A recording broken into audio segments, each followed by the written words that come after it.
tardes, bienvenidos al sexto Foro de Desarrollo Económico Regional Cusco 2021, que se lleva a cabo gracias a la Fundación Bustamante, al IPE, a la Universidad Nacional San Antonio Abad del Cusco, a la Facultad de Economía de la UNSAC y el Centro Federado de Economía de la UNSAC.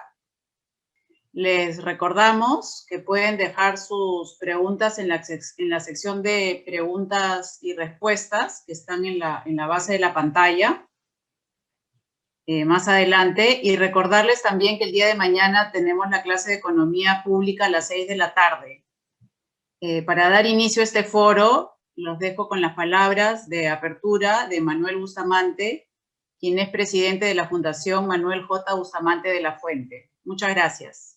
Quería comenzar agradeciendo al doctor Roger Venero, como decano de la Universidad San Antonio Abad, al doctor Manrique, director financiero de la Cámara de Comercio de Cusco, a los doctores Claudia Cooper y Diego Macera, y lógicamente al IPE, quien ha organizado este evento.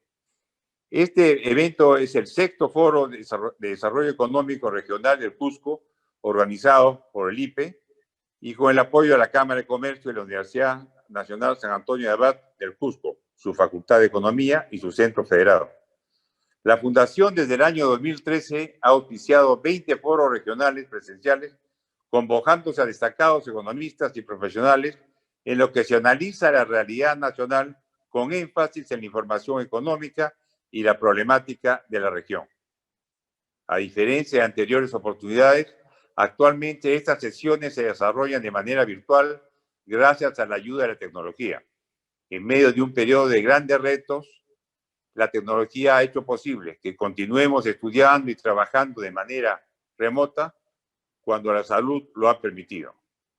Brevemente compartiré con ustedes algunos datos sobre la Fundación Manuel J. Bustamante de la Fuente, creada por mi padre con el objetivo de promover e incentivar la investigación en los campos jurídico, socioeconómico e histórico. A la fecha, cuenta con un fondo editorial de más de 80 publicaciones. Asimismo, ha llevado adelante diversos concursos y premios a la excelencia profesional y académica. En los últimos años, la Fundación vino otorgando créditos educativos sin intereses a estudiantes de maestría de gestión de inversión social en la Universidad Pacífico, maestrías en economía, derecho, historia en la PUC. Esto con el fin de que más alumnos puedan financiar sus estudios de especialización. La devolución del préstamo sin intereses se realiza en cuotas mensuales luego de concluidos los estudios y en base de un porcentaje de su remuneración o ingreso. La Fundación, en alianza con el CIES, Consorcio de Investigación Económica y Social, financia investigaciones ligadas al desarrollo del Perú. Además, actualmente financia una imprescindible investigación a cargo de Richard Webb sobre el desarrollo económico y social en el Perú en estos 200 años como república y que esperamos concluir este año con ocasión del bicentenario.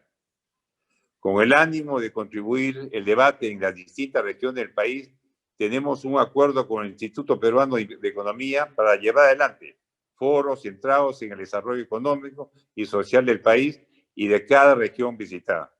Hoy día conocemos la perspectiva de valiosos profesionales.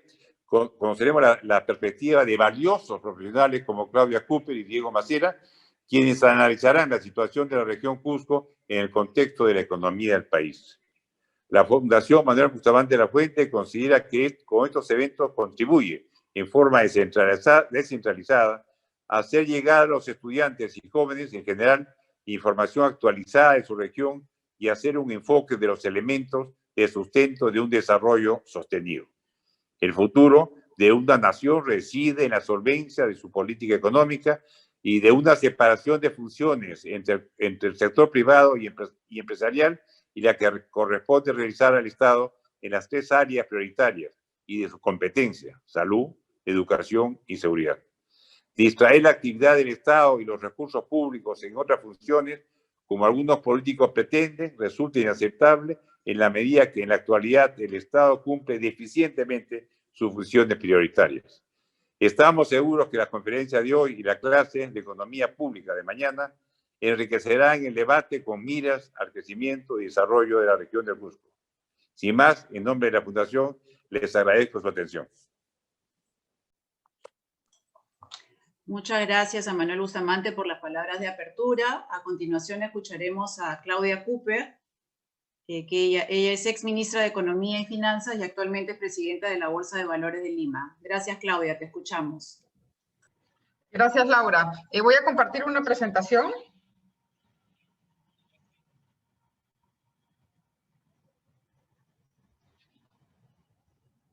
¿La ven? No. Sí se ve. Ya, yo quiero pedir Sí, un montón de sí. disculpas, que no he tenido tiempo de traducirla. Esta es una presentación que hice para una presentación que hice para analistas extranjeros y la hice en inglés, pero yo creo que la puedo perfectamente presentar ahora, porque resume muy bien en qué entorno nos estamos moviendo, ¿no es cierto?, en esta situación de COVID. Lo primero que quiero mostrar es un poco cómo nos movemos en el mundo. Lo que uno ve es que en realidad la situación de América Latina de esta pandemia ha resultado ser una situación bastante más complicada si lo comparamos con el resto de regiones en el mundo. Yo no quiero que entiendan los gráficos, solamente la intuición. Lo que uno ve es que para el Fondo Monetario, ¿no es cierto?, los efectos del COVID en América Latina han sido bastante más graves que en el resto de las regiones, con el resto del mundo emergente. Vemos cómo claramente la región menos impactada ha sido el Asia, donde en realidad el crecimiento en los años 2021 va a ser positivo, y de ahí tenemos el mundo desarrollado que va a caer, pero en América Latina el impacto ha sido mucho mayor.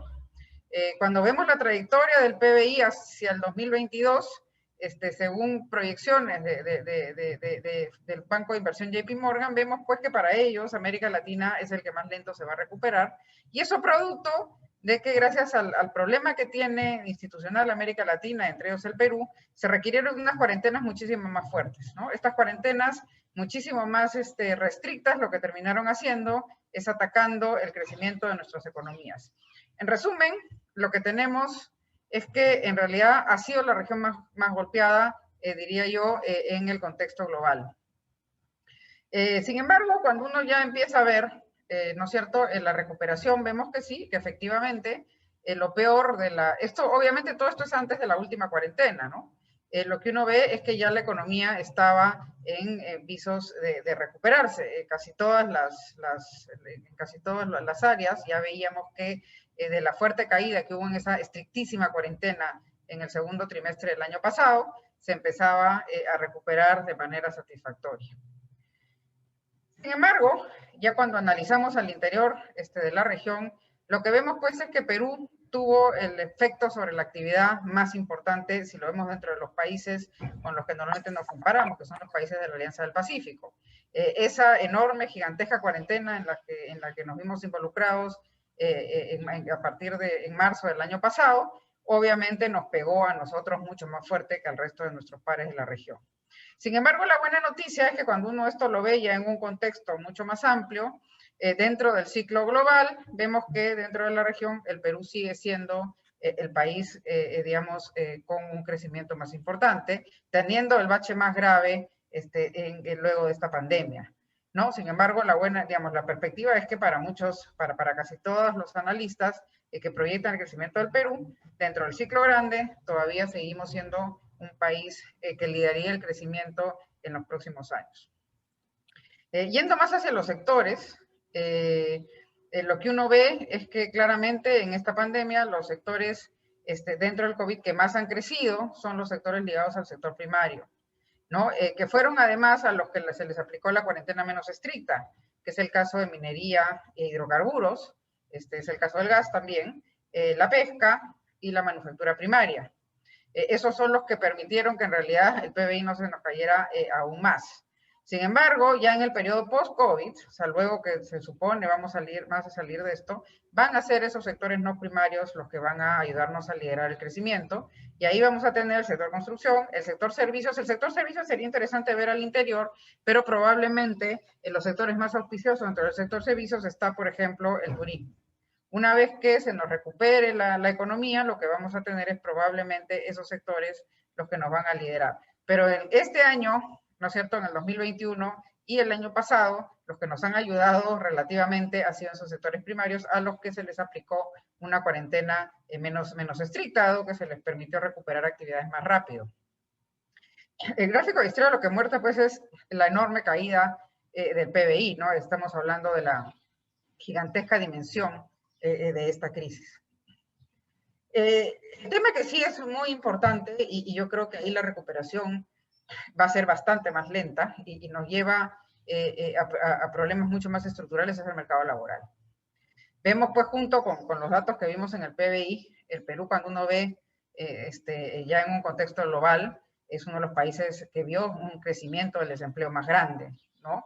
Sin embargo, lo que también espera de alguna manera el Fondo Monetario es que también nos vamos a recuperar relativamente más, ¿no? Porque de una caída más honda, uno se recupera relativamente más. Si lo vemos además ya en el combo, digamos, si cogemos todo el efecto del COVID, lo que vemos es pues, que sí vamos a tener un crecimiento en el desempleo importante, ¿no? Es decir, no vamos a recuperar en el 2021 todo lo que hemos perdido en el 2020. Vemos que ese es un problema también de América Latina. Muchos de nuestros países van a estar en este problema. Sin embargo, esta es una cifra pues que para el Perú es relativa, ¿no es cierto? Porque estamos hablando, cuando uno ve las tasas de desempleo, obviamente está en el mundo de lo formal, ¿no? En el Perú el desempleo no dice mucho, tiene mucho más que ver ¿cómo se llama? El subempleo. Entonces ahí entramos ya a analizar las cifras del Perú y ahí es donde tenemos nuestro principal reto. Lo primero que uno ve es que el empleo de Lima, básicamente el producto de esta pandemia pues ha sido terrible. Hemos tenido una caída que ha superado, nos ha hecho retroceder casi 20 años. Y el problema es que lo que venimos recuperando, por lo menos hasta el tercer trimestre del año pasado, no hemos llegado ni siquiera a lo que habíamos construido en el 2002. Lo mismo en el coeficiente de ocupación, es igual, no hemos llegado ni a 3/4 de lo que teníamos hace 10 años, o hace más, hace 20 años. Los ingresos también se han caído. Entonces, lo que hemos visto es que este paquete económico, que ahora lo vamos a analizar un poco más a detalle, ha sido muy importante para recuperar el PBI, pero no nos ha ayudado tanto, ¿no es cierto?, a recuperar el empleo formal, es decir, ese empleo que viene con, digamos, algún tipo de protección social. ¿Y qué ha pasado ahí? Porque no todo el empleo ha sido igualmente golpeado. Vemos cómo claramente cuando uno ve el empleo, obviamente de algo tiene que trabajar la gente, y entonces vemos que la población adecuadamente empleada pues se ha caído de manera muy importante y todavía no se viene recuperando ni remotamente a los niveles precrisis. ¿Qué está pasando con el empleo? Es el empleo informal, el que de alguna manera está supliendo esa destrucción de empleos formales. Cuando lo vemos por sector privado y público, vemos claramente que el empleo que se ha caído es el del sector privado, siendo el sector público ahorita el que de alguna manera mantiene algún tipo de contratación. Si bien se ha reducido, el crecimiento del sector público, el empleo en el sector público viene creciendo. Es decir, el Estado viene creciendo más que el sector privado.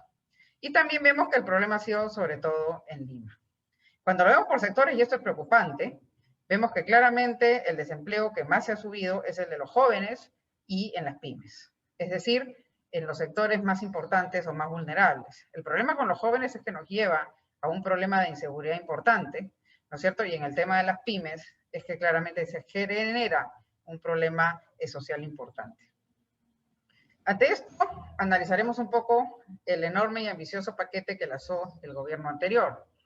Vemos pues cuando uno ve básicamente el tema fiscal, cómo se hizo, digamos, se implementó este enorme paquete fiscal, vemos que el Perú, el crecimiento del déficit fiscal con respecto al año pre-crisis, en el Perú ha estado básicamente casi a niveles de los países avanzados. O sea, se amplió el déficit fiscal casi de 1.6% que teníamos a 10% del PIB.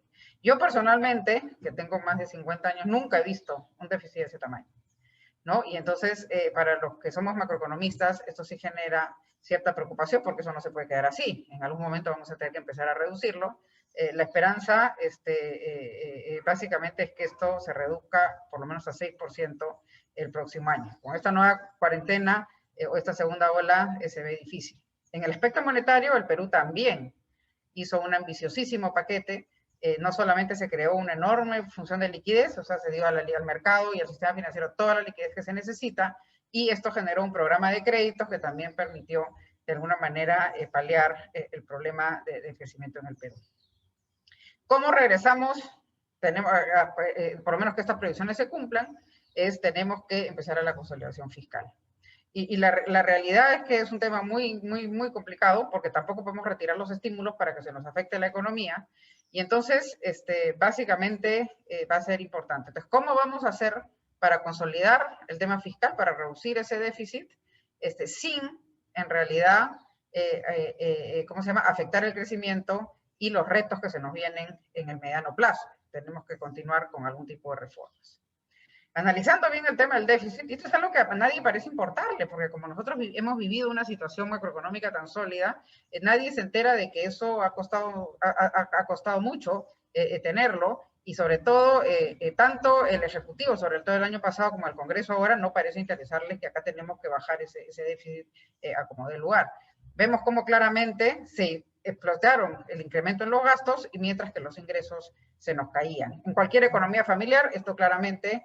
¿Cómo se resuelve? Se resuelve incrementando deuda, ¿no? Si los ingresos que yo tengo no me alcanzan para cubrir los gastos, ¿cómo hago para seguir gastando? Endeudándome más. Este paquete, que además se implementó el año pasado, es un paquete que yo tampoco nunca soñé poder ver, es decir, de 150.000 millones de soles, ¿no? Ese es un monto gigantesco. Obviamente esto incluye las garantías, que no necesariamente es gasto público. Es un paquete de casi 23% del PBI. Según el marco macroeconómico, esto vamos a reducirlo para el próximo año, ¿no es cierto? Un déficit que debíamos llegar al 2022 a un déficit de 3.3% del PBI. Esto es sumamente ambicioso, creo yo. ¿Cómo se va a lograr? Incrementando los ingresos fuertemente y reduciendo el gasto corriente. Ambas cosas son muy difíciles de hacer. Ese incremento en los ingresos, ¿cómo se va a hacer? Digamos, es muy complicado. En un contexto donde hemos visto que la informalidad viene creciendo, es decir, una menor base tributaria. Entonces, acá va a ser muy complicado ver cómo vamos a hacer para conseguir incrementar de manera eficaz esos ingresos fiscales sin complicarle la competitividad al país. Y en el tema del gasto corriente, va a ser difícil en un contexto de populismo como el que vivimos. Ojalá que haya liderazgo para poder hacerlo y intentar cortar como sea, o por lo menos dejar que hayan sectores donde no sea tan necesario aplicar ese incremento en el gasto corriente. La buena parte es que uno ve claramente cómo en el sistema financiero sí se ha inyectado una fuerte liquidez. Eso ha permitido, obviamente, la recuperación que vimos en las gráficas del inicio. Tanto el crédito como la liquidez han crecido de forma importante. Uno ve que al interior de la liquidez también es interesante. Lo que uno ve es que obviamente ha habido estas políticas de retiro de los fondos de las AFPs. ¿Qué cosa es lo que ha ocurrido con esos retiros? Se han ido a depósitos bancarios, ¿no? Y entonces lo que vemos es, pero que en un contexto neto, vemos que sí ha habido un componente importante del crecimiento del ahorro. Chile y Perú son los que han tenido en la región los planes más importantes en cuanto al sistema financiero, es decir, darle al sistema financiero toda la liquidez que necesita para que a la crisis sanitaria no le agreguemos una crisis financiera. Este gráfico es complicado, yo simplemente hago un poco de análisis de América Latina, voy a focalizarme en el caso del Perú. Hemos hecho un muy amplio paquete fiscal y monetario. Sin embargo, digamos, la principal preocupación viene ahora en el mercado laboral. Cuando uno vemos los efectos de la crisis, han sido principalmente en la inversión privada, ¿no es cierto?, donde la caída ha sido muy fuerte, y ahí el reto, igual que en el tema fiscal, es cómo vamos a conseguir, ¿no es cierto?, remontar esa caída en la inversión privada con los riesgos políticos, sobre todo, que estamos enfrentando últimamente.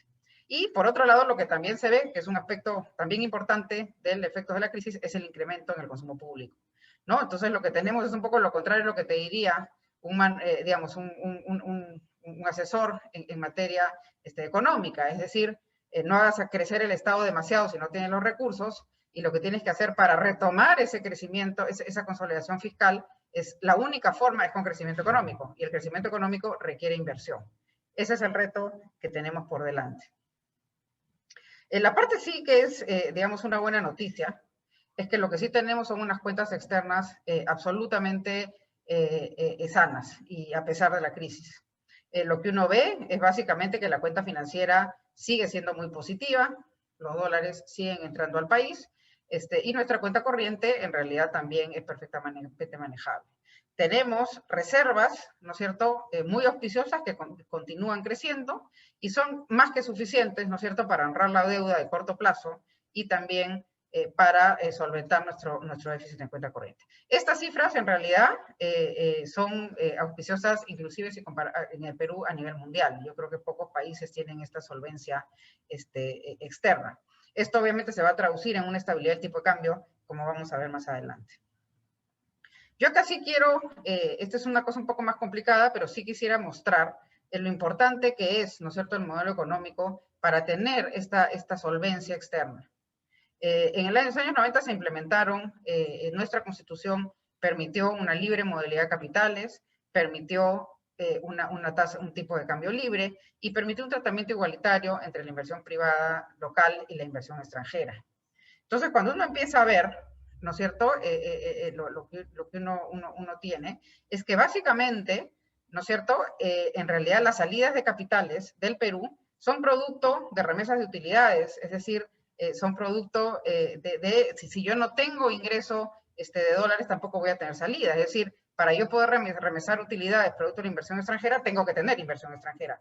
Por lo tanto, no va a haber forma de que yo tenga un déficit en cuenta corriente muy abultado. Mientras que previo a ese cambio constitucional, lo que nosotros teníamos era exceso de deuda. Entonces, cuando uno tiene exceso de deuda, no hay forma de tener esa flexibilidad. Es decir, voy a tener que utilizar las reservas para pagar la deuda y no voy a tener ingreso de reservas porque no es igualmente flexible. Es decir, una cosa es que yo remese utilidades y para eso tengo que tener las utilidades. En el otro caso, es mucho menos flexible el tema, ¿no? Entonces, básicamente, tenemos un modelo que ha permitido una solidez externa muy importante. Vemos pues al Perú en el mundo, y esta es la otra parte que es bastante positiva.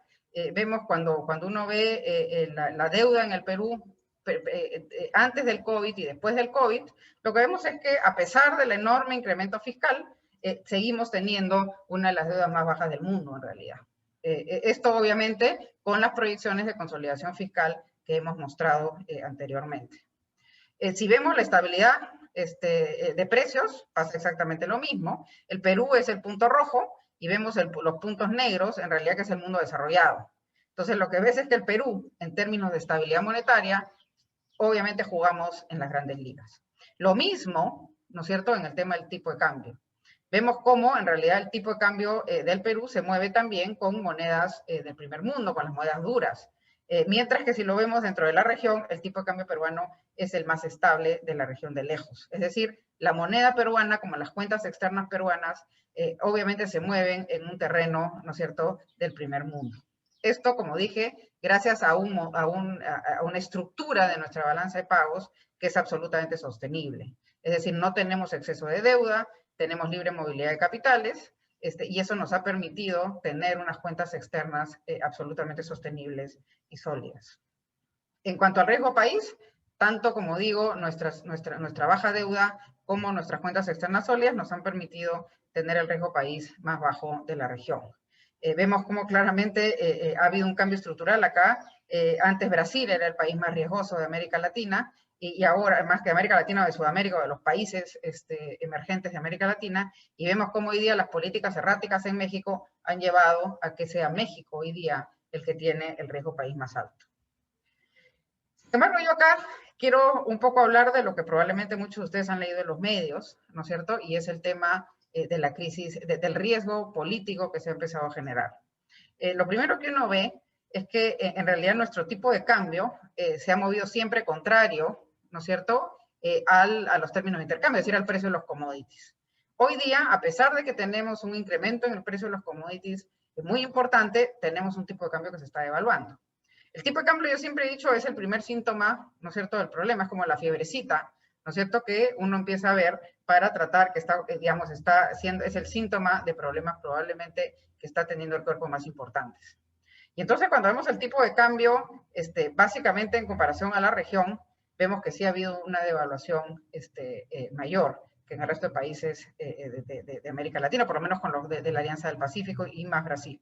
Entonces vemos que desde que se inició la primera política populista, que fue el retiro de las AFPs, lo que hemos empezado a tener es una devaluación del tipo de cambio con respecto a nuestros pares.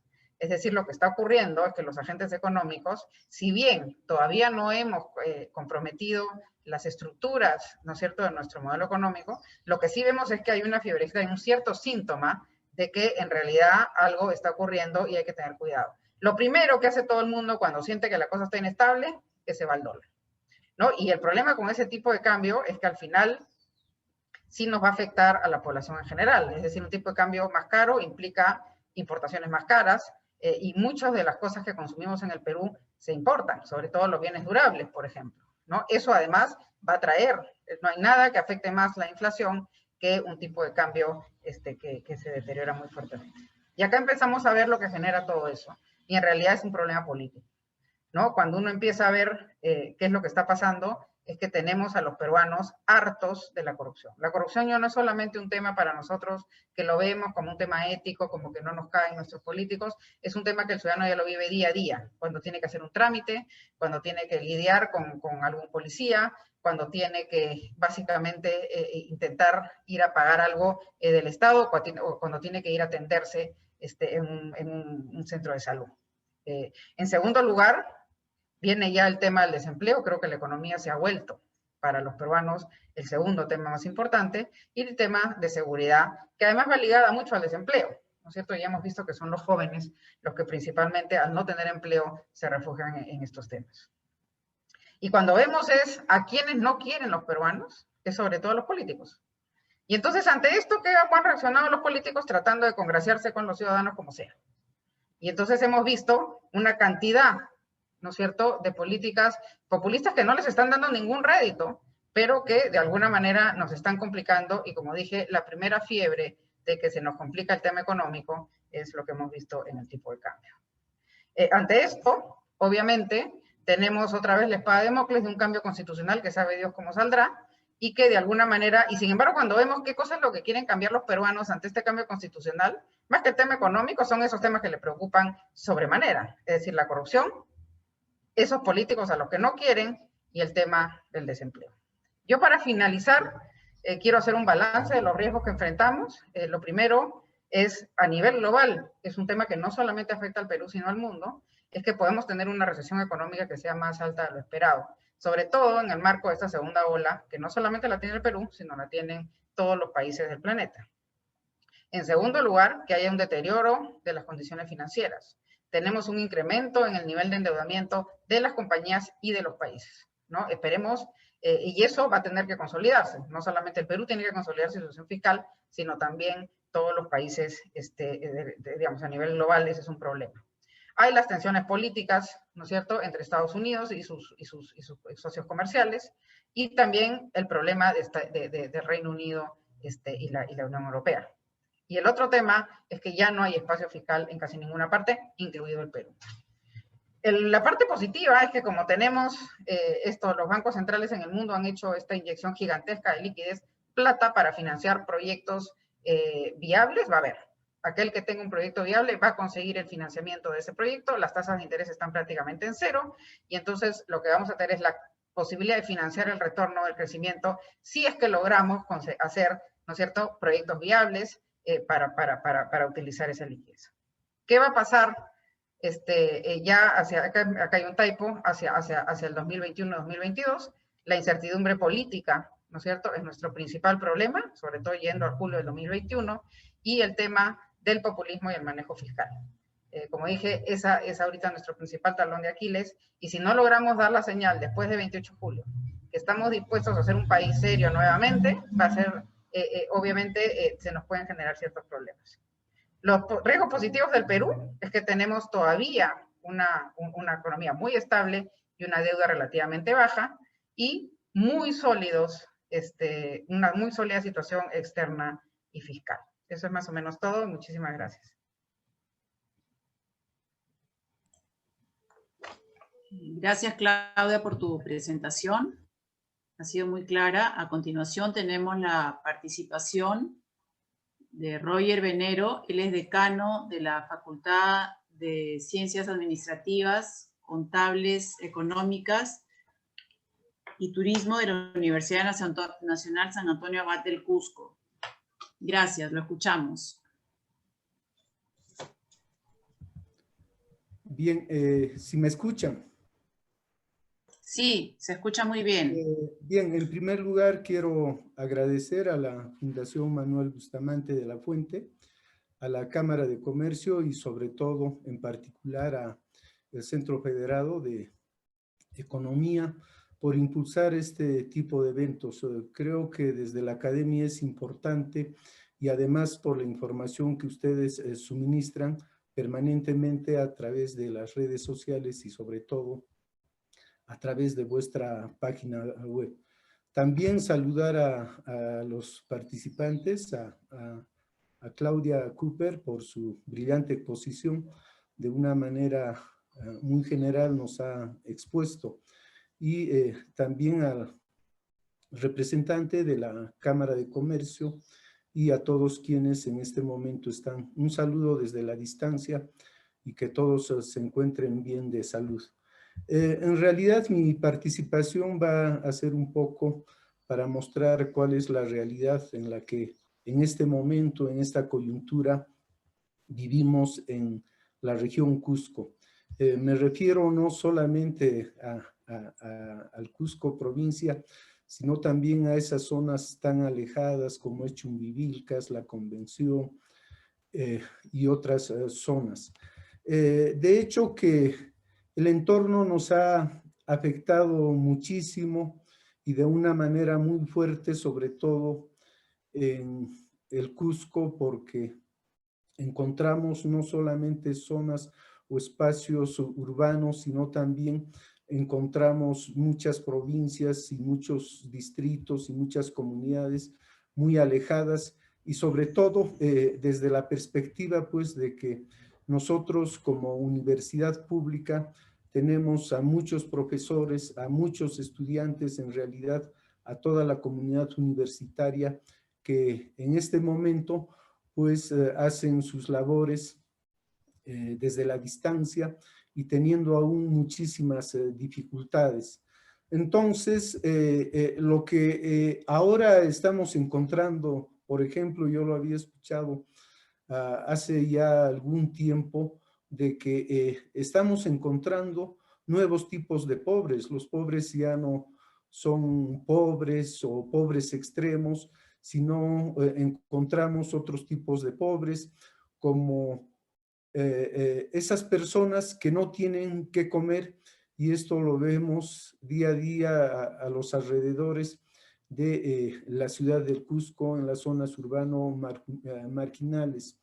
A consecuencia de este COVID, pues muchos ya no tienen acceso a la educación y es una forma de pasar de una etapa a esta etapa de ser pobres. Hay muchos también que ahora no saben ni siquiera, disculpen la palabra, que no son pobres.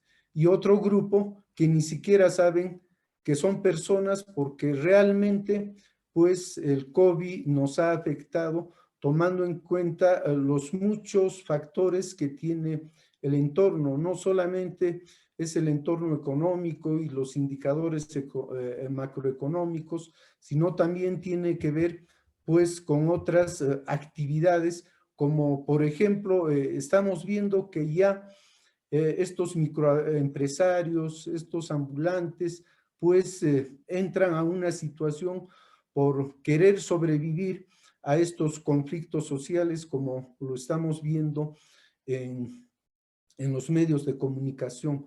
También a consecuencia de la situación que nos encontramos nosotros, el índice de violencia va creciendo, el nivel de corrupción es alto, ya no se sabe cómo controlar, más aún cuando, por ejemplo, el gobierno, a través de algunas normas, no en realidad, pues asigna presupuesto, sino lo único que hace para el sector público es de que las instituciones públicas con los escasos recursos que tienen hagan pues alguna modificación presupuestal, y esa es en muchos de los casos una posibilidad de que sobre todo en el sector público se lleve a cabo la corrupción.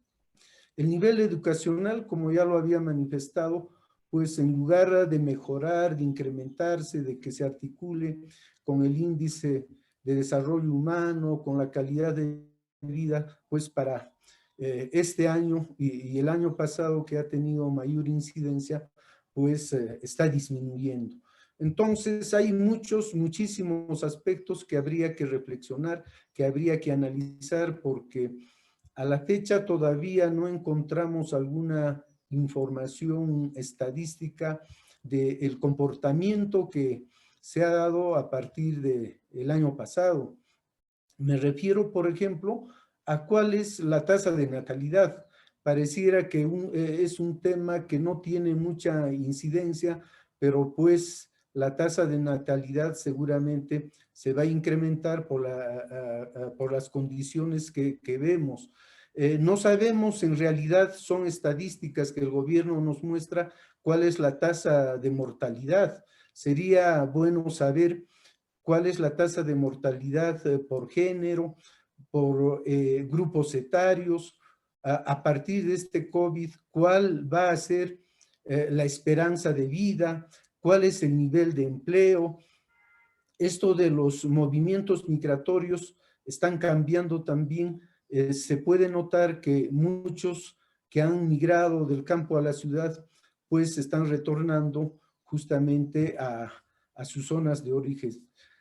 Yo, en todo caso, no quiero adelantarme. Seguramente el representante de la Cámara de Comercio va a un poco, seguramente, explicar lo que en realidad está ocurriendo con el turismo. Yo en el mes de diciembre, con esto de las facilidades que ha dado el gobierno y el Ministerio de Cultura, he tenido la posibilidad de estar en Machu Picchu, y pues ahí la situación está muy caótica. Hablar de turismo receptivo, creo que la tasa está por el 0,1% o en nada. El turismo interno, por las restricciones que se tiene en nuestra región, es un poco complicado movilizarse de un lugar a otro, y esto también impide de que de alguna manera se dinamice la economía en algunos lugares, teniendo en cuenta de que la región Cusco no solamente tiene atractivos turísticos, no solamente tiene recursos turísticos, sino sobre todo tiene muchísimo potencial turístico.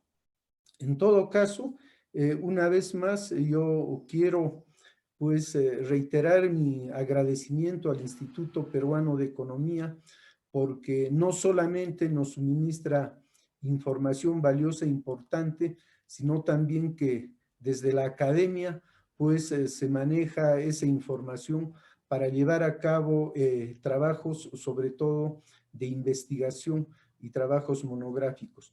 Muchísimas gracias por haberme dado la oportunidad, y siempre reiterando mi agradecimiento a todos ustedes por echarle siempre esa mirada al interior del país, al Perú profundo, y sobre todo a estas universidades como las nuestras, universidades que son públicas y donde los recursos además son muy escasos. Muchas gracias por permitirme haberme dirigido a ustedes. Muchas gracias al doctor Roger Venero por habernos expuesto la situación actual en Cusco. Le agradecemos estas palabras. A continuación tenemos la presentación de Diego Macera sobre los logros y retos del desarrollo económico y social en la región Cusco. Te escuchamos, Diego. Muchísimas gracias, Laura, por la introducción. Muchas gracias además a la Fundación Manuel Bustamante por hacer este foro posible. También, por supuesto, a los panelistas y a las otras instituciones que han facilitado que podamos estar con ustedes nuevamente si bien esta vez no presencial, y la verdad que eso nos da mucha pena, ¿no? Por lo menos de forma virtual, ¿no? Y esperemos de repente, ojalá, a finales de este año o ya el siguiente año podamos volver a estar con ustedes. ¿No? Muchas gracias también al Colegio de Economistas, a la Cámara de Comercio y a la universidad por promover estos espacios de discusión. De nuevo, ya como mencionó el doctor Bustamante, ya tenemos varios años viniendo a Cusco. Esta vez nos toca hacerlo por la vía virtual, pero a la vez creo que eso también nos permite llegar a muchas más personas, a muchos más estudiantes, a muchos más de repente curiosos de la ciencia económica y de las políticas públicas, y esa es una de las ventajas de hacerlo por esta vía, de hacerlo virtual. Con eso quisiera yo tratar de compartir ahora mi pantalla para empezar la presentación.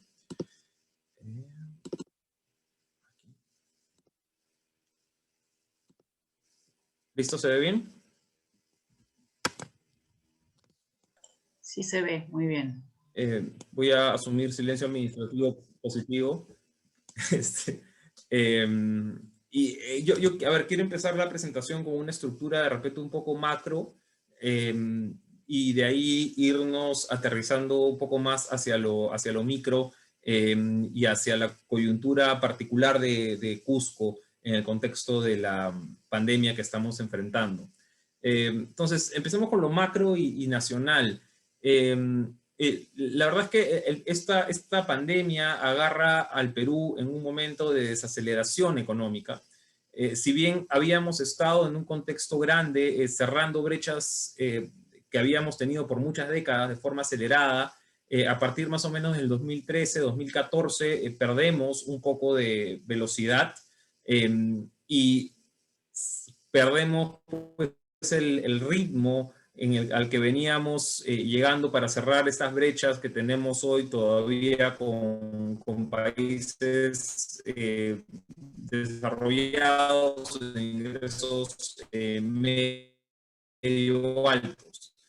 Si se fijan en el gráfico, lo que tenemos ahí es el PBI per cápita en un periodo más o menos largo de tiempo, desde 1900 hasta el 2000, ¿no? Donde mantuvimos subidas y bajadas un poco, un nivel de riqueza por habitante similar, ¿no? Y eso significa que, en términos regulares, significa que no fuimos capaces de media a grandes sectores de la población, como sí lo logramos de repente desde finales de los 90 en adelante y comienzos de los 2000. El PBI per cápita no es un indicador absoluto, no correlaciona de manera perfecta con calidad de vida, pero es quizá el que mejor, si hubiera que elegir uno, es quizá el que mejor correlaciona. Entonces creo que hay que tomar este gráfico muy en cuenta al momento de discutir cuáles son las políticas económicas que queremos adoptar, y si se parecen a las que tuvimos en el periodo malo o se parecen más a las que adoptamos en el periodo bueno. Si se parecen más a las que adoptamos en el periodo malo, como por ejemplo hablar pues, de una aerolínea de bandera en esos contextos, de repente no es el mejor momento o no es la mejor idea para andar implementando. Estas décadas perdidas que tuvimos no son consecuencia pues, de que el peruano sea ocioso, que el peruano sea tonto, que el peruano no sepa lo que hace. No, es consecuencia básicamente de malas políticas económicas que tuvimos durante ese tiempo, y creo que hay que estar muy atentos durante iniciativas políticas que de repente tratan de volver al pasado. Esto de acá nos costó mucho tiempo, nos costó mucho en términos de PBI. Si se fijan en el gráfico anterior, con Chile estábamos más o menos igual en términos de PBI per cápita en los 80s. Luego, para alcanzar ahora a Chile, nos va a tomar un rato, ¿no? Entonces, hemos hecho acá un ejercicio simple, una simulación de crecimientos del producto. Entonces, digamos, si crecemos vamos a ponernos en un escenario muy optimista, un 6% en los siguientes años, ¿no? Que 6% sostenido por los siguientes años como producto, tendríamos más o menos el mismo nivel de per cápita que tiene Chile hoy en el 2032, ¿no? Unos 10 años. Ahora vamos a ponernos en un escenario más pesimista, digamos que crecemos al 2%, ¿no? A cifra no muy lejana a lo que tuvimos hace un par de años. Estaríamos con el nivel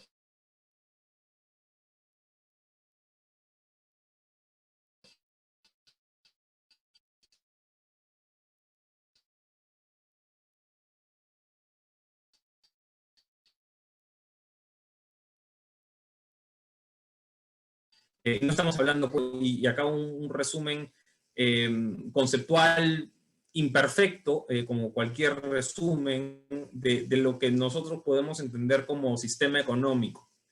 Y que pienso son parte de los pilares que han permitido una mejora en la calidad de vida sostenida en el Perú en los últimos años. ¿Cuáles son estos pilares? O sea, cuando uno habla a veces pues, de modelo económico y el sistema económico y del Perú, ¿no? ¿A qué cosa se refiere? Yo sostengo que, de nuevo, imperfectamente, pero creo que son esos 5 puntos conceptuales quizás los más importantes, ¿no? El primero, y del cual ha hablado muy bien y de manera muy clara Claudia, es la estabilidad macroeconómica.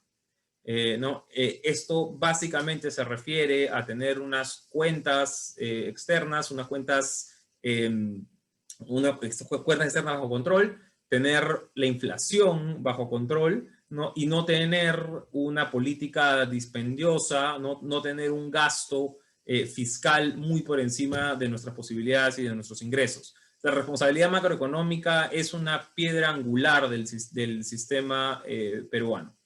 Lo segundo es que el Perú quiere ser un jugador global, ¿no? El segundo, el Perú no es un país que quiera encerrarse en sí mismo, ¿no? Que quiera adoptar políticas proteccionistas, no, muy por el contrario, el Perú, por las decisiones que hemos adoptado, es un país que quiere recibir inversiones, que quiere enviar inversiones, quiere recibir productos, quiere enviar productos, quiere recibir gente, quiere enviar turistas, un juego global, y no un país pues, que de repente se está mirando el ombligo. ¿No? Eso es parte de las decisiones de política que hemos adoptado y ha sido una decisión muy buena para el desarrollo del Perú en el mediano plazo, porque el Perú no es un país especialmente grande, ¿no? Ni especialmente rico que se pueda dar algunos de estos lujos, sino que necesita apalancarse del resto para poder crecer. Lo tercero, y que yo creo que es la piedra angular del sistema económico, es las libertades económicas. ¿No? Las libertades económicas, que son las libertades para contratar, las libertades para emprender, la libertad para trabajar, la libertad en general para yo como agente individual, ¿no? ¿No? Decidir cuál es el mejor curso de acción económica para mi familia, para mi empresa y para mí. Va a haber algunas excepciones siempre, ¿no? El Estado tiene, por supuesto, prerrogativas para poner ciertas excepciones a esto, ¿no? Cuando hay ciertos fallos de competencia, cuando tienes monopolios naturales, ¿no? Cuando tienes alguna de estas estructuras de mercado que no se pueden, que no pueden funcionar adecuadamente en un sistema abierto, pero son excepciones, ¿no? La regla general, ¿no? Es que los precios se determinan por oferta y demanda, ¿no? Que las personas y las empresas son libres de desarrollar, de inventar, de trabajar, de emprender en los términos y condiciones que consideren más adecuados, ¿no? Esa es la regla general, y yo pienso que es el corazón del sistema que tenemos hoy día. Ese respeto por las libertades, ¿no? Y acá déjenme hacer un punto adicional. Lo vemos de manera quizá muy práctica, muy economicista, ¿no? Y cuáles son las consecuencias positivas que tiene esa libertad, lo cual es... pero creo que también en algunos casos hay que comprarse también la visión un poco más principista, ¿no? La libertad económica como moral, del sistema en el que nos movemos, ¿no? Y creo que ese énfasis en la libertad como un valor en sí mismo, no sea económica, sea política, no, vale también la pena tenerlo en cuenta al momento que entramos en estos debates. El cuarto punto es el respeto por la democracia en las instituciones, ¿no? El Perú no puede desarrollarse, ningún país puede desarrollarse en ausencia de instituciones fiables, fuertes, que garanticen una cancha pareja, que promuevan la competencia, ¿no? Que te den algún nivel de certidumbre sobre cuáles son las reglas de juego, ¿no? Qué cosas el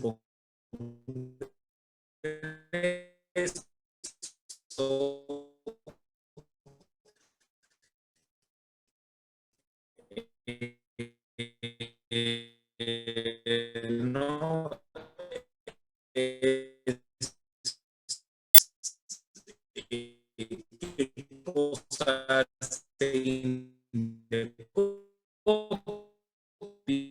y qué cosas se la Diego, disculpa, no se te escucha bien. No se te escucha. Se va el sonido.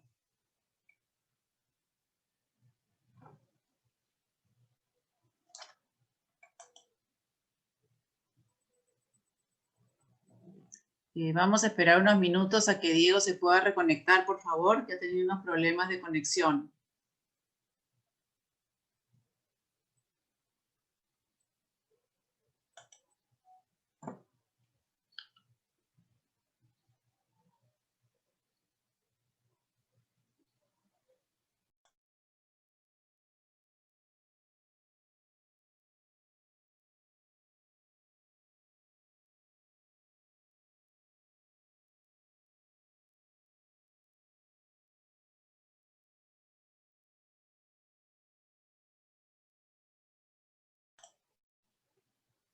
Diego, ¿me escuchas? Sí, de repente voy a tratar de apagar mi cámara para Perfecto. quitarle un poco y voy a regresar a la presentación. Ok, ojalá esté mejor. Y decía, el quinto punto es el rol que tiene... Gracias. El quinto punto es el rol que tiene que jugar el Estado acá, que tiene que estar muy bien definido. No estamos en un sistema en el que queremos un Estado que se mete en aventuras empresariales que suelen terminar muy mal, como ya conocemos. Y más bien si queremos un Estado fuerte, que responda a lo que realmente tiene que hacer, ¿no? Que provea infraestructura, que provea educación de calidad o por lo menos garantice su acceso, que garantice el acceso a salud, temas que tiene el Estado que resolver antes que ponerse a jugar de empresario. Para ir avanzando un poco más rápido por temas de tiempo, quisiera compartir, ojalá que por la carga no se vea bien, en un video que hicimos ahora muy corto. Laura, me interrumpes por favor si por motivos tecnológicos no se ve bien. ¿Ok?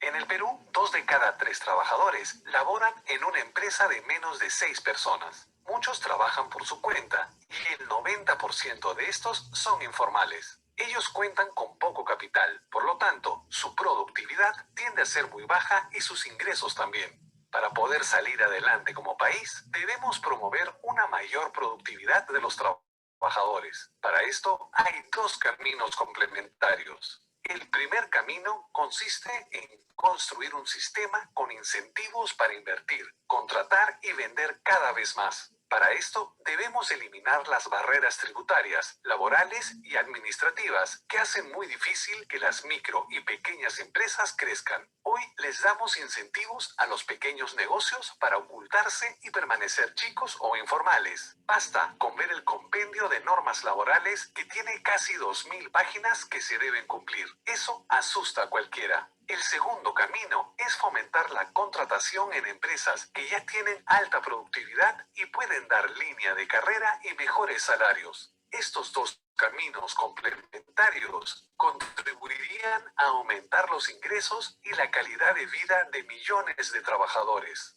El activo más valioso del Perú es su gente. Solo aprovechando mejor nuestro trabajo, talento e imaginación en empresas más productivas, saldremos adelante.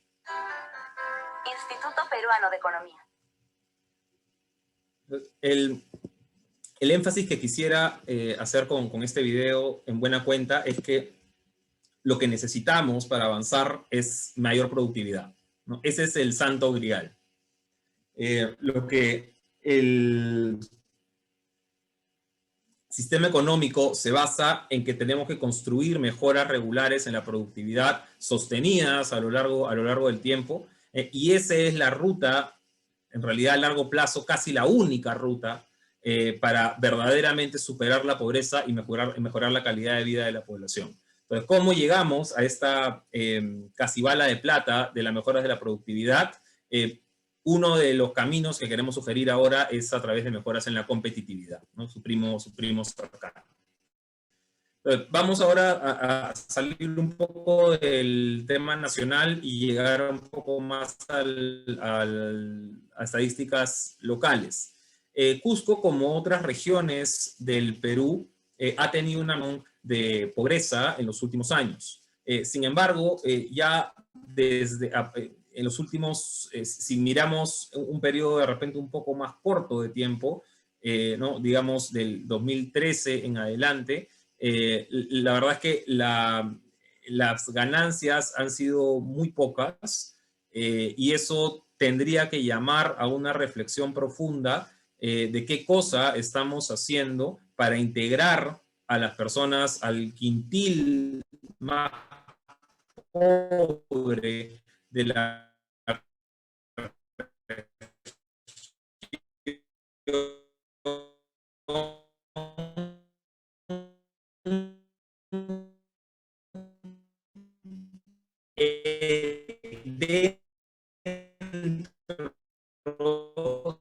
de los...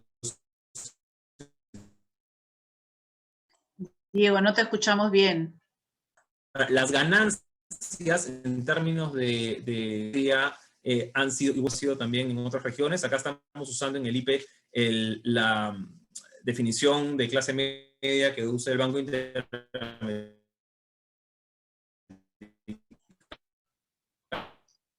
Diego, te estamos perdiendo.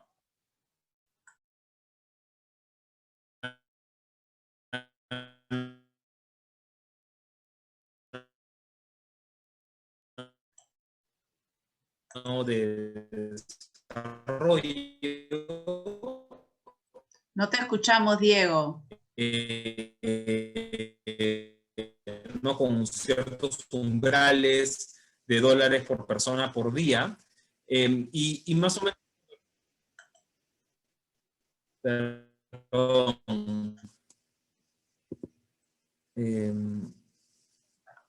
lo que pasa es que tengo ley de Murphy y se cayó mi Wi-Fi y estoy cortando el otro.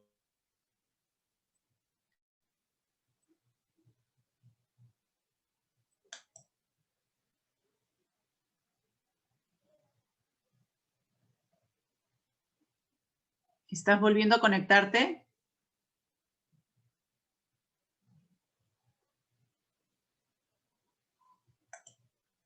Vamos a esperar unos minutos a ver si se puede reconectar Diego. Paciencia, por favor.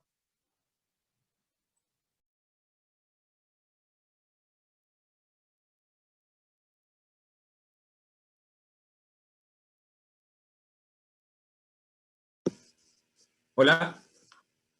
Te escuchamos, Diego. Mil disculpas por los problemas de conexión, la verdad, pero como les decía, tuve absoluta ley de Murphy, se cayó el Wi-Fi en mi casa. Así pasa. Dale nomás, avanza. Estoy con el hotspot. Ok, les decía, ha habido ganancias significativas en términos de incremento de la clase media en Cusco en los últimos, mirado con una perspectiva de más o menos largo plazo. Sin embargo, se repite lo mismo que vimos en niveles de pobreza anteriores, donde las ganancias a partir del, digamos, 2012 son más bien pobres. En términos de tiempo voy a saltar eso. El crecimiento económico, sin embargo, si uno mira la región Cusco, de nuevo con una perspectiva un poco más amplia, ¿no? Los últimos 12, 13 años, como una de las regiones con mayor crecimiento acumulado en los últimos años. Y lo que de repente no muchos tienen en mente cuando piensan en Cusco, es que una muy buena parte de su producto está vinculado al desarrollo de la actividad minera y de hidrocarburos, ¿no? Si bien servicios, ¿no? Incluyendo el turismo, es un componente importante y con muchos multiplicadores y con muchos encadenamientos, la minería y el desarrollo de minería y hidrocarburos en Cusco en general sigue siendo uno de los motores más fuertes de la actividad económica, y de hecho su menor dinamismo a partir del 2013 es precisamente lo que explica estas caídas o menores avances a nivel de producto, y que a su vez son lo que también explican que haya un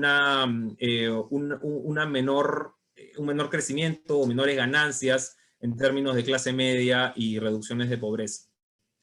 Ahora, ya entrando ya más a los últimos meses, ¿qué cosa pasó el último año? En el año pasado, durante la pandemia, tenemos información hasta el tercer trimestre, y aquí la caída de Cusco se asemeja bastante al promedio nacional, ¿no? Estamos hablando de alrededor de 10% de contracción en el tercer trimestre del 2020 versus el tercer trimestre del 2019. ¿No? Está muy cercana, como decía, al promedio nacional, y por lo tanto un poco peor que lo que tienes en regiones que comparten en Sierra y Costa Sur, la zona sur del país, como Moquegua, ¿no? Con caídas ya mucho más cercanas pues al 3%. Parte de esto ha tenido que ver, como decía antes, con un desarrollo menos dinámico de la actividad minera, ¿no? Mientras que en zonas como de repente Moquegua o Apurímac, eso se pudo avanzar de manera más rápida. En cuanto a los pilares que nosotros evaluamos en el IPE de competitividad, Cusco se ubica en el puesto 11, casi a mitad de tabla, con algunas fortalezas y algunos espacios por mejorar. Yo diría aquí principalmente en el aspecto laboral.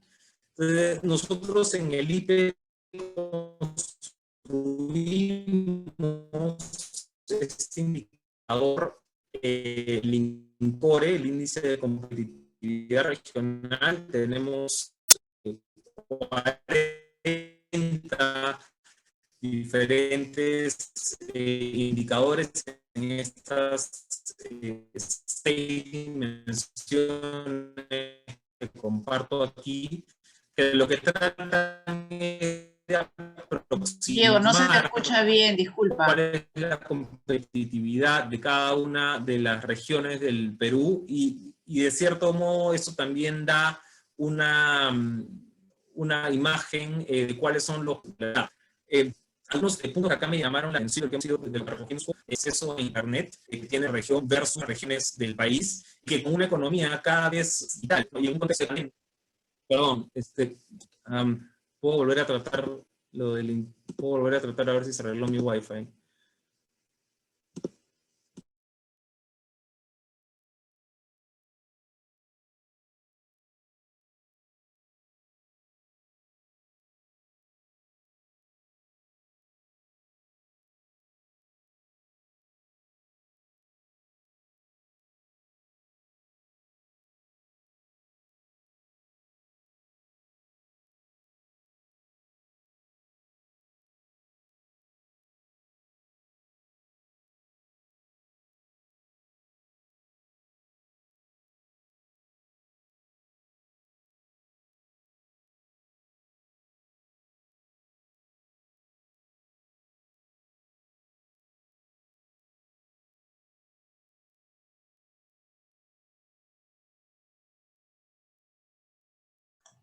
Unos minutos, por favor, que se está reconectando. Ya, creo que pude hacer funcionar mi Wi-Fi. Ahora sí deberíamos estar bien. Te escuchamos bien, Diego. Ya, ahora sí ya no debería haber problemas. Mil disculpas de nuevo.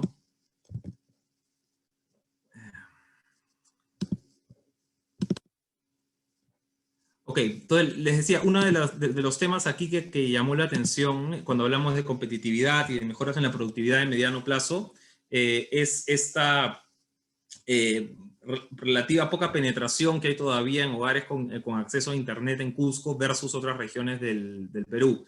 En una economía digital como la que ya veníamos, esto es una desventaja grande y lo es más aún en un contexto COVID, ¿no? donde el acceso a Internet y en general, diría, la cultura digital es algo que tenemos que promover y desarrollar como país pensando no solamente en el 2021, no, sino 2020, incluso diría 2022 en adelante.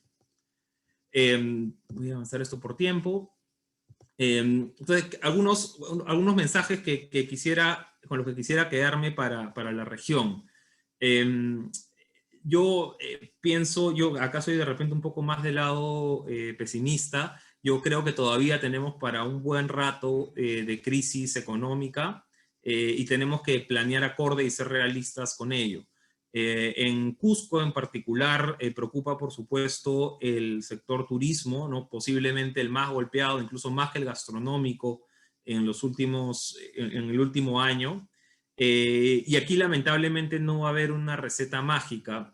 Si bien hay algunos pedidos para incrementar el FAE turismo, ¿no? O para tener otro tipo de facilidades de parte del gobierno central, la verdad es que no todas las empresas van a poder pasar esta ola y en algunos casos la reconversión o la reinvención de las empresas va a ser una necesidad. Para los empresarios o los trabajadores que estén en estas circunstancias, quizá lo mejor es tomar la decisión pronto antes que después. Eso no significa que no sea doloroso, ¿no? Si yo tengo un negocio en el que he puesto mucho tiempo, mucho esfuerzo, tengo muchos trabajadores, ¿no? Los procesos de reconversión son complicados, ¿no? Y acá los movimientos de capital y de gente tampoco son fáciles. Pero sí creo que hay que imprimirle también una dosis de realismo a cuál puede ser las perspectivas de reactivación durante este año y durante el próximo en términos de flujo de turistas. Y planear en acorde a objetivos que puedan estar basados en la realidad.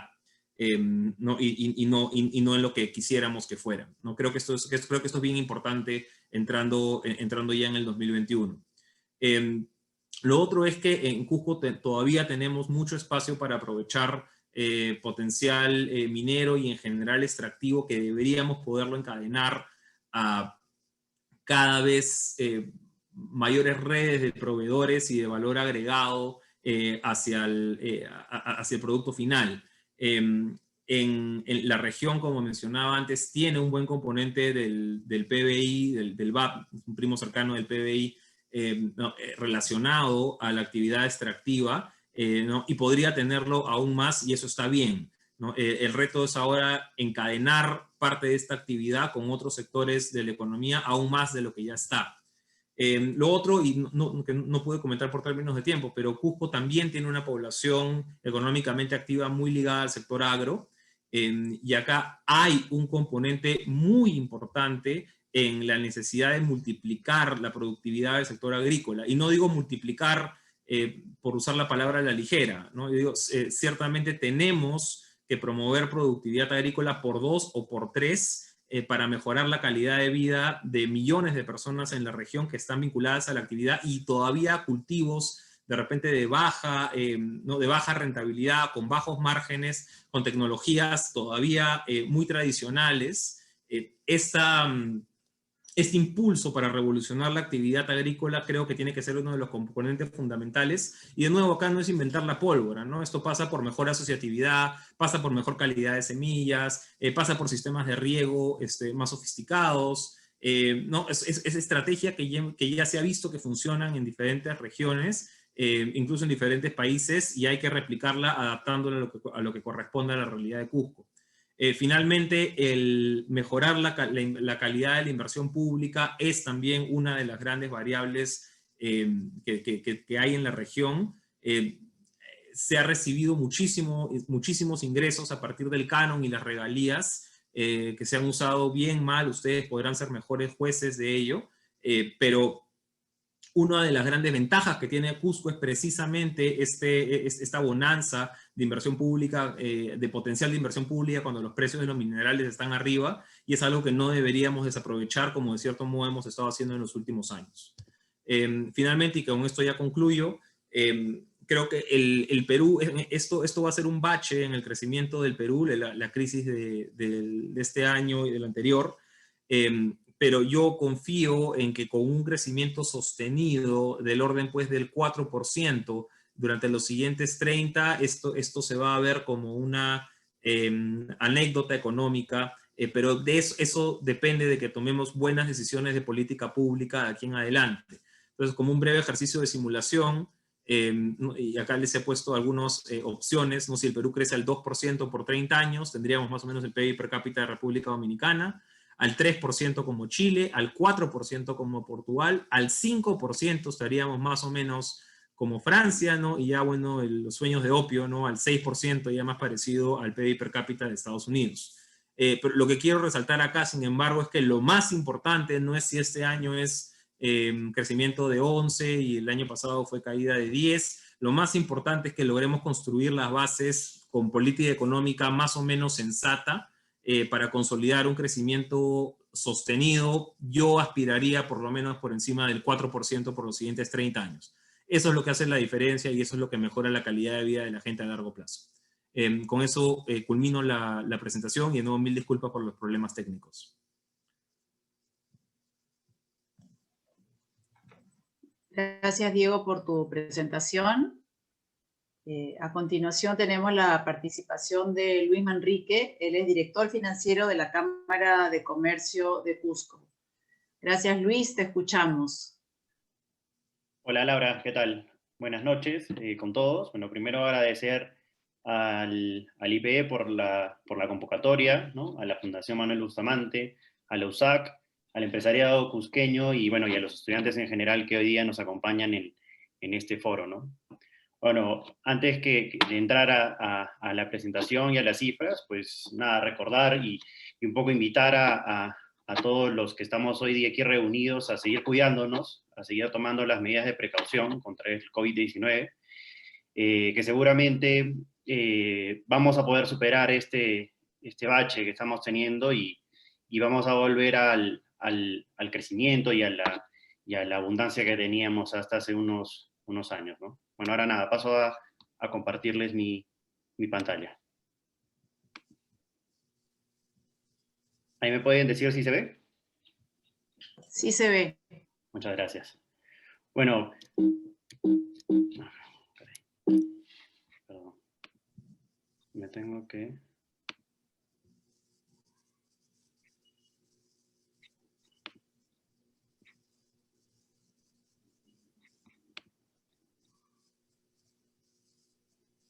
Y creo que está aquí.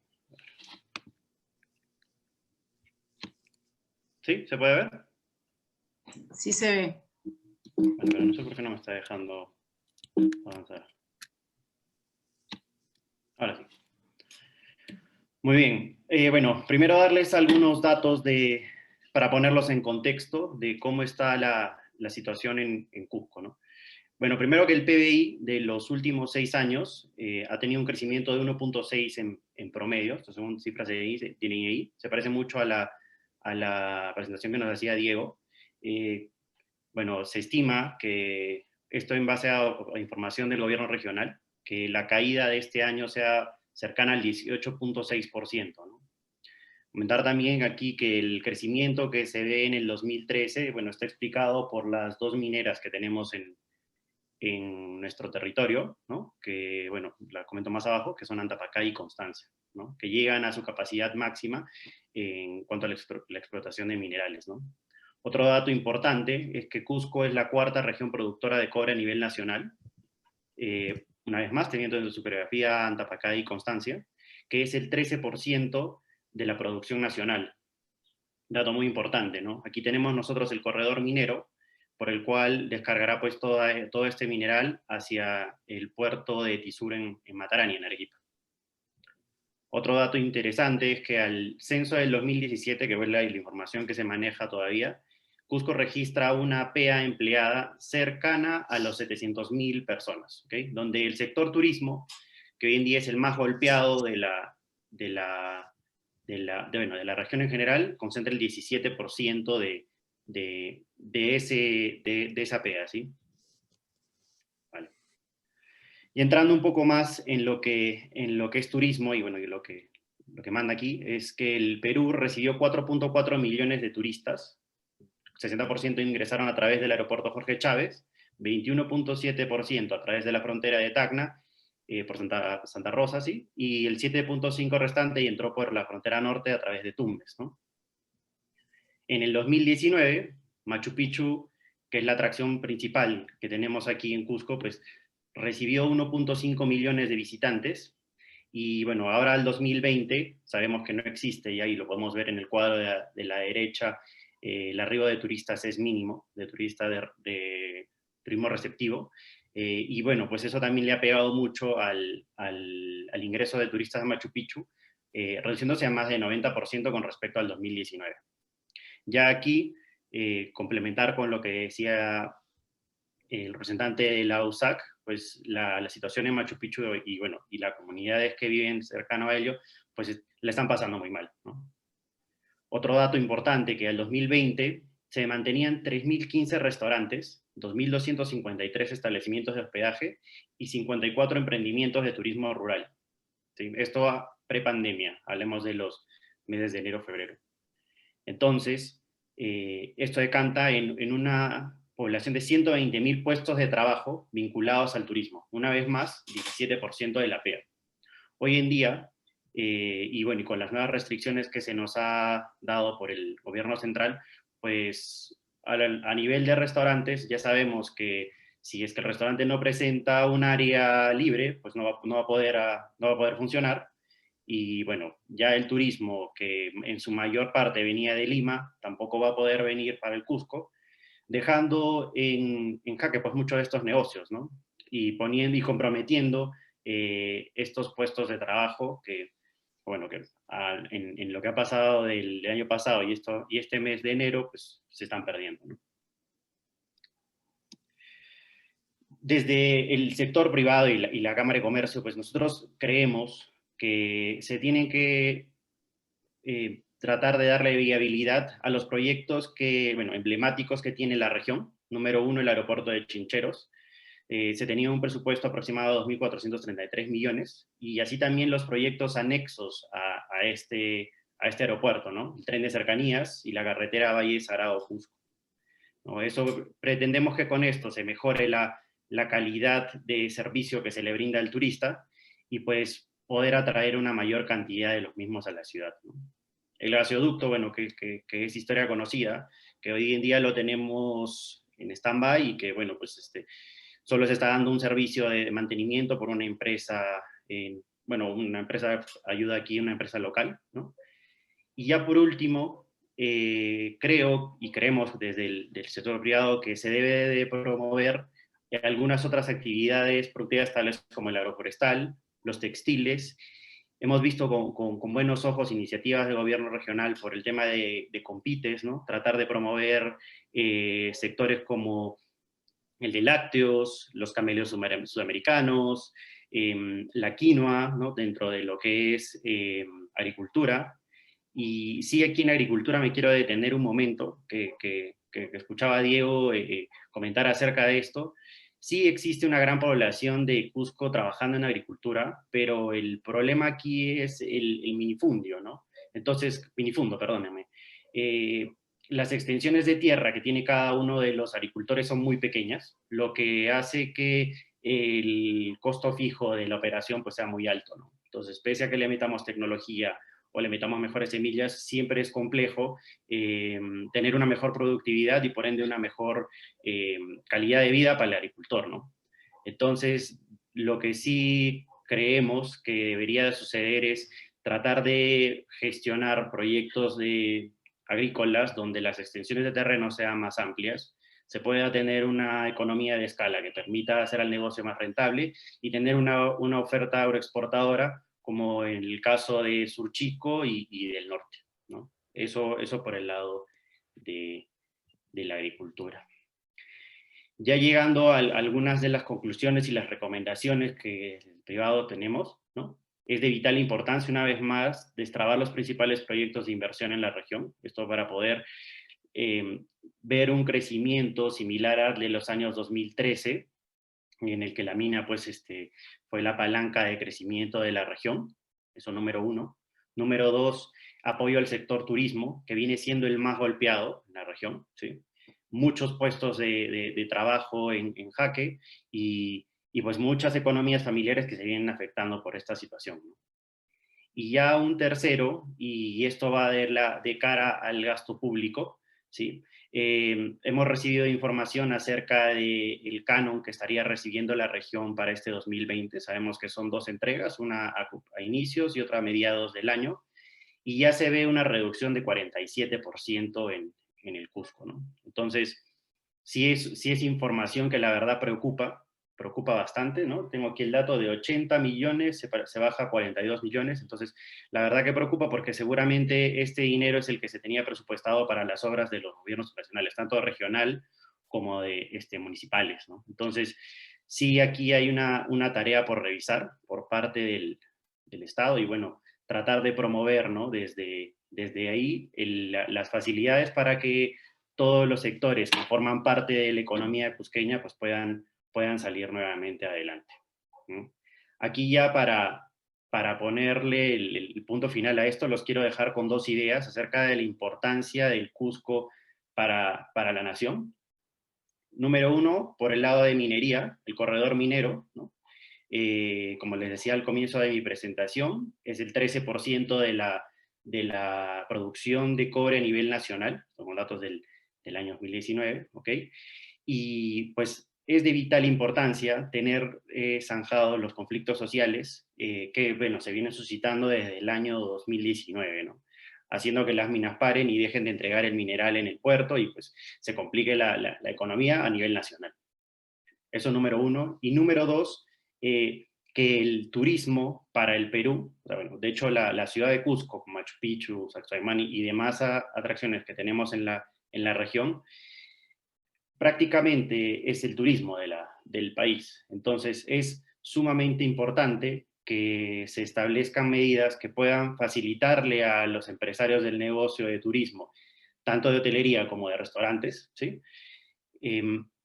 Bueno, facilidades y condiciones para que puedan recuperarse lo antes posible y que esa parte de empleos, aproximadamente 120.000, lo vuelvo a repetir, no se pierda, ¿no? Pues nada, eso era lo que queríamos comentar y nada, les agradezco nuevamente la oportunidad y el espacio. Gracias, Luis, por tu participación en representación de la Cámara de Comercio de Cusco. A continuación vamos a dar pase a algunas de las preguntas que se han planteado entre el público, de acuerdo al tiempo que vayamos teniendo. Acá hay una pregunta para Claudia Cooper. Este año empezamos con altas expectativas, pero entramos otra vez a cuarentena focalizadas.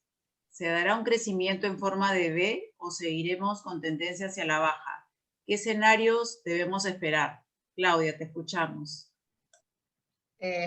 A ver, es difícil decirlo. Yo creo que esto acá también Diego me puede complementar, ¿no?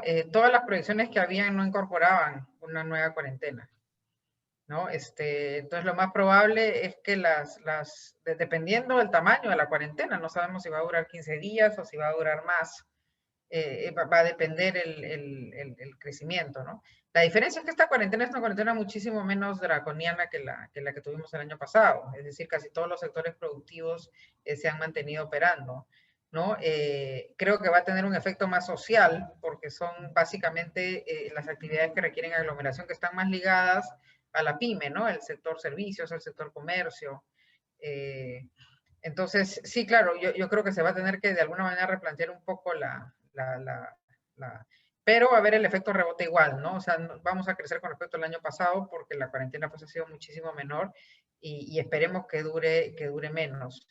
El problema que tenemos es el tema de las vacunas, ¿no? Porque mientras no tengamos la vacuna, vamos a tener que seguir, ¿no es cierto?, recurriendo a estos mecanismos de cuarentena para tratar de parar el virus. La parte positiva a la pregunta es que no vamos a caernos como el año pasado porque es una cuarentena menor. Aparentemente tenemos un gobierno en el que los ministerios relacionados a la producción están teniendo más voz que el año pasado y por lo tanto van a defender sus fueros, ¿no? Sin embargo, probablemente veamos una caída en las proyecciones ligeramente debido a que esta segunda ola no estaba prevista. No sé si Diego tiene algo que añadir. No, yo coincido con el análisis de Claudia. Creo que esto va a ser una ola mucho menos fuerte en el sentido económico que lo que tuvimos en abril o mayo pasado, ¿no? Donde tuvimos un cierre casi total de la mayoría de industrias, donde yo esperaría quizá que podamos desarrollar un poco más de precisión, ¿no? Y ahí el presidente había hablado de unas estrategias quirúrgicas. Es que ya deberíamos haber construido la capacidad para tener cuarentenas mejor o políticas de intervención más focalizadas, ¿no? Eso de tener a toda la región dentro del mismo color y pintar ¿no? a toda la región como si fuera exactamente lo mismo, no es tan correcto.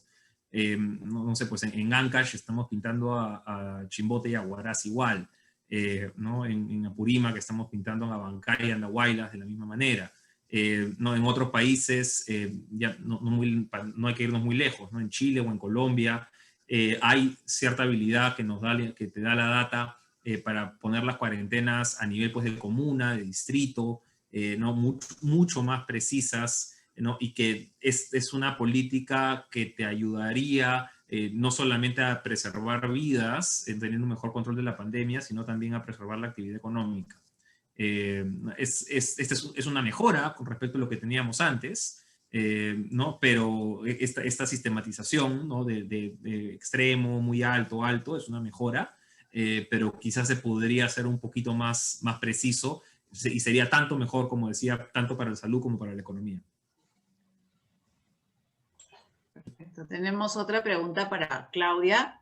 Dado el alto riesgo político que genera el proceso electoral de este año, ¿cuál es la perspectiva del tipo de cambio al cierre del año? Entiendo que por fundamentos debería ser menor al actual. A mí siempre me ha costado mucho trabajo pronosticar el tipo de cambio porque es una variable muy difícil de pronosticar porque eso tiene mucho que ver con expectativas. Yo me acuerdo cuando estaba en el banco y pronosticaba el tipo de cambio y sacaba mi balanza comercial y al final lo que yo hacía era mirar al tesorero y al trader y ahí me daba cuenta hacia dónde iba a ir. Porque la realidad, como digo, el tipo de cambio por eso a mí me parece un gran disciplinador, ¿no? Si algo nos va a salvar del populismo es el tipo de cambio. En el momento en que la población empieza a sentir que el tipo de cambio sube mucho, producto de estas decisiones populistas, probablemente va a ser, digamos, esa estabilidad externa y fiscal se materializan en la vida de la gente a través del tipo de cambio y los precios, ¿no? Y hoy día, hasta ahora, nuestra solvencia nos ha permitido todavía controlar eso. Obviamente, si el populismo sigue, vamos a ver probablemente un tipo de cambio que todavía se demore en estabilizarse hacia abajo, porque además del problema es que nosotros somos un país bimoneda. Entonces, muchos de nosotros cuando nos empezamos a asustar pasamos todo a dólares, ¿no? Con una facilidad que no tienen otros países. Entonces, la parte positiva es que es un gran disciplinador. Si el tema político viene muy complicado, vamos a tener evaluaciones mayores. Si logramos estabilizar, cosa que además empezamos a ver, ¿no? Que el Tribunal Constitucional logra controlar algunos temas populistas. Vemos que en el tema de la estatización de las AFPs ya la población tampoco quiere eso. Entonces, no es que estamos en una situación tan complicada, pero en realidad es muy difícil pronosticarlo. Es decir, si el populismo sigue y si la situación política se complica más, la tendencia va a ser al alza. Si logramos recuperar cierta estabilidad o cierta, digamos, cierta sensatez política, probablemente veamos que el tipo de cambio se va a tender a apreciar porque los fundamentos nuestros siguen siendo sólidos en relación a la región. Y como digo, precios de commodities altos, mucha liquidez en el mundo, debería, ¿no es cierto?, tender a la baja. Pero si la situación política sigue, la situación creo que no tendría que ser así, ¿no? Ahora, ¿cuánto? Ya eso, si lo supiera, probablemente estaría, ¿no? Una situación maravillosa, si pudiera pronosticar el tipo de cambio con tanta exactitud. Gracias, Claudia. Diego, una pregunta para ti. ¿Cuáles son las principales barreras tributarias que desincentivan la formalidad y el crecimiento de MIPES? Sí, es un muy buen punto. De hecho, ahí yo creo que Claudia tiene una mejor respuesta que yo. Ella vio ese tema también cuando estaba en el MEF. Pero para hacerlo breve, no, lo que hemos desarrollado nosotros es un esquema de incentivos en el cual castigamos el crecimiento y la contratación formal en vez de premiarla. En particular, si estamos hablando de tributario, tenemos muchos incentivos alrededor del NRUS y del RER, ¿no? Que lo que te incentivan es a, oye, esconder la última boleta, no me voy a pasar de este umbral, si ya me voy a pasar consistentemente siendo la empresa, ¿no? Porque lo que hemos puesto son estas barreras arbitrarias, ¿no? A partir del cual yo empiezo ya en la siguiente UIT, y ya tengo que empezar a llevar libros, ¿no? Ya tengo que de repente contratar a un contador, ya no son pues 20 soles o 50 soles de renta, ¿no? Sino tengo que empezar a pagar, ¿no? Un porcentaje de lo que tengo. Entonces, el incentivo que tengo es a esconderme, ¿no? Y si yo tengo el incentivo a esconder mis ganancias, mis ingresos, va a ser muy complicado pues que dé el salto a ser una pequeña empresa formal o una mediana empresa, ¿no? Y de hecho esto lo ves, si quieres la prueba ácida de esto está en que casi no tenemos empresas medianas o pequeñas, o ni siquiera pequeñas. Tenemos a un porcentaje, de casi 20% de la población que está en empresas grandes, un 65 o 66% que están en empresas de menos de 10 trabajadores, y hay un valle ahí, un vacío en empresas pequeñas y medianas, que básicamente se explica porque estas no tienen la posibilidad de lidiar con las mismas, con las barreras tributarias y laborales y administrativas que sí pueden hacerlo las empresas grandes, ¿no? Que pueden tener pues acceso a un estudio de abogados, a contadores, a un equipo de recursos humanos, ¿no? Y las pequeñas pues que se esconden. Entonces muchas de ellas tampoco tienen que lidiar con eso, ¿no? A las que terminamos fregando son en realidad a las pequeñas y medianas y a las que están tratando de surgir, y eso es un problema realmente estructural porque parte de la evidencia de crecimiento económico de largo plazo de los países está en los incrementos de productividad a partir de pequeñas y medianas empresas. Entonces, eso es una barrera, digamos, más allá incluso del componente humano, que es donde tiene que estar el énfasis en el mercado de empleo, también tiene un componente macro de crecimiento muy, muy importante. Entonces, ahí de repente, de hecho, Claudia puede complementar que vio eso con su paso por el MEF y también posteriormente. Sí, bueno, yo creo que en el tema tributario sí requerimos un cambio de chip, ¿no? Era para mí, es algo que se trató de hacer, obviamente no tuvimos el capital político para hacer un cambio de esa naturaleza.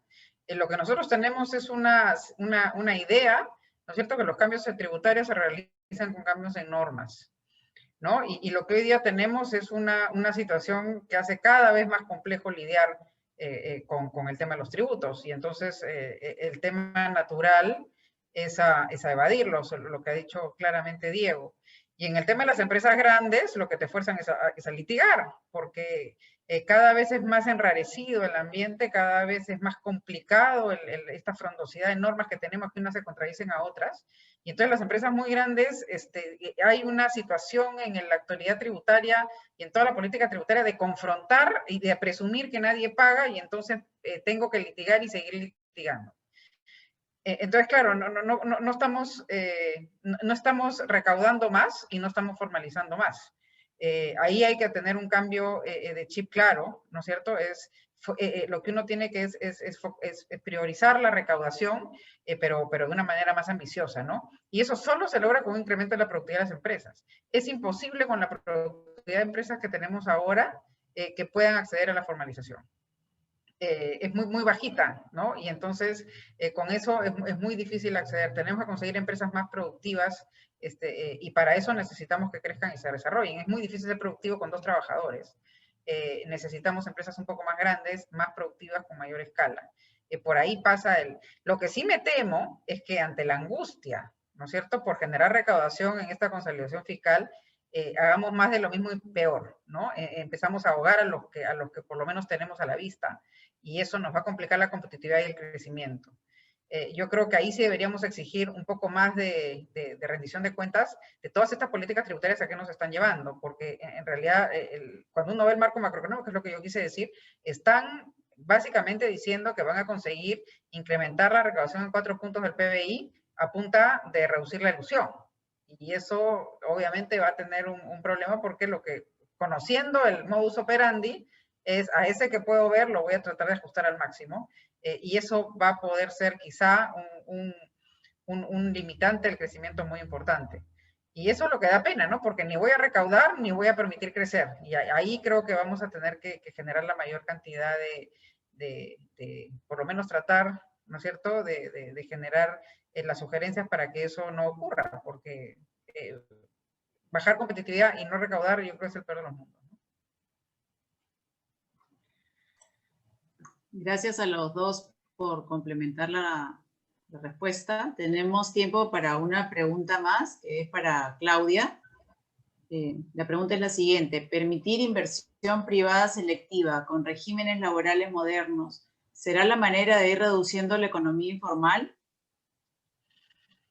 Sí, claro, todo ayuda.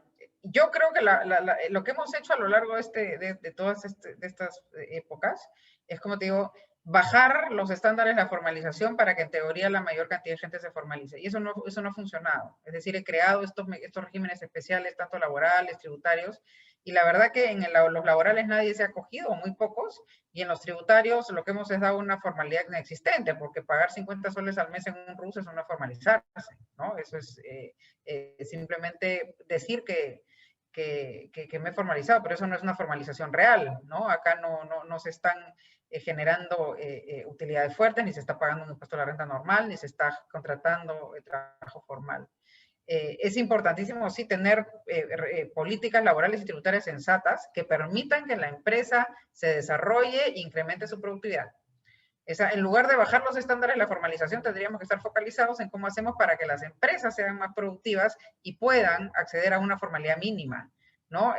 Para mí, tener un RUS no es ser formal. El ser formal es contratar formalmente, es pagar un impuesto a la renta normal, pagar un impuesto un IGB normalmente. Pero eso no se consigue con la poquita productividad que tenemos, es imposible hacerlo. Bajar los estándares no ha funcionado, que es lo que hemos tratado de hacer. Yo creo que tenemos que focalizarnos en incrementar la productividad empresarial de este país. Y para eso es competitividad, y uno de los temas es una política laboral sensata, claramente. Gracias, Claudia. Bueno, hemos llegado al final de este foro. Agradecerle a los expositores, a Claudia Cooper, a Diego Macera, a los panelistas, a Luis Manrique, al doctor Roger Venero, a todo el público que nos ha acompañado. Esperamos volver a vernos pronto. Recordarles que el día de mañana a las 6 de la tarde es la clase de Economía Pública, que es parte de esta jornada. Y con todos hasta pronto, y cuídense mucho. Buenas noches. Buenas noches. Muchísimas gracias. Chao, chao. Chao. Chao, gracias. Hasta luego.